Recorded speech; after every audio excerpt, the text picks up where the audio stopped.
Look, Sure. here's the problem. People are very quick right now to say that ideas they don't like shouldn't be spoken. Don't let them say it, because only bad things can happen. What is your concern about where that leaves us?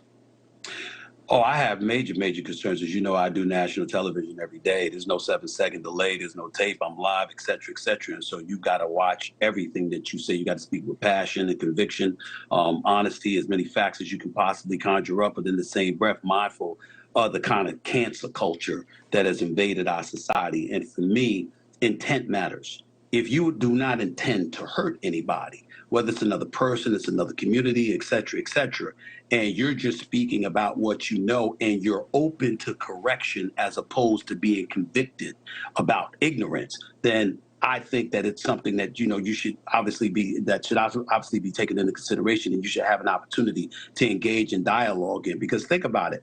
I want to lean on your opening monologue. I'm in my 50s, Chris. I had no idea about the background involving the Jewish community in Hollywood until you just said it tonight.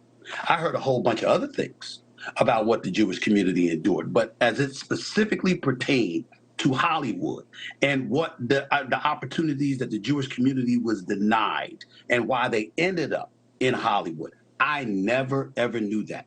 Sometimes we got to take into consideration that some folks are more educated than others about history, about circumstances related to history, et cetera, and they mean no harm.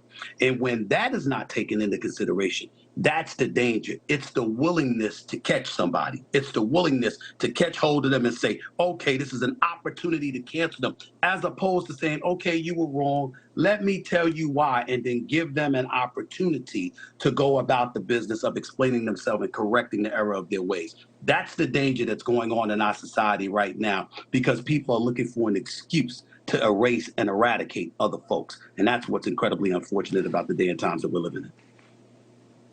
I think that we have a good moment here, though, because I believe that this country in the main is live and let live. It is not a bigoted place. It's not a place that tolerates prejudice well. I agree. But it doesn't like to be told what to think either. Now, this is partly my fault, because as a member of the media, we empowered minority voices, not minority African American, minority ethnic. Sure. I'm saying the smallest group of thinkers on Twitter. We empowered them as Vox Populi, the voice of the people. And in that way, we turbocharged this cottage industry of fringe talkers that now have all this power in our political dialogue, which is why the majority had stepped back in the first place, because they're like, I don't know what these people are talking about. These are a bunch of crazies. But now it's shifting back. And I do think this adjustment's important. I think it's important that, as you suggest, you go case by case. Kanye is not Kyrie, okay? Yeah, they both have a cuss sound at the beginning of their names, and they're black guys, but they're both famous. But they weren't saying the same kinds of things for the same kinds of reasons. And I think you got to go case by case, and you got to let things be said and show that they're wrong. Yeah. Because I believe that people want to get to a better place. I really believe that. I'm seeing that. And you say you hear the same thing in the response to the podcast.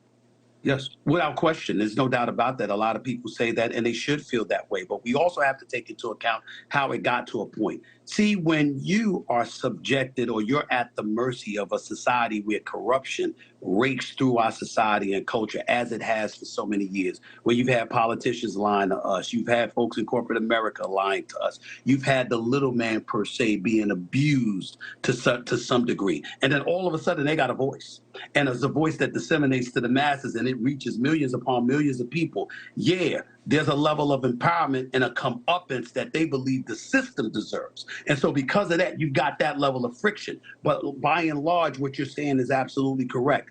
Most of us are about civility. Most of us are about getting along, understanding and respecting one another's differences, understanding the importance of respect and decency, and making sure that we operate that way. That's one of the reasons why this election, with these midterm elections, was so important. Because when people went to the polls, no matter who won or lost, Chris, guess what happened? We weren't talking about stuff being rigged. We weren't seeing violence in the streets. Right. We weren't hearing people talking about America in such a divisive way.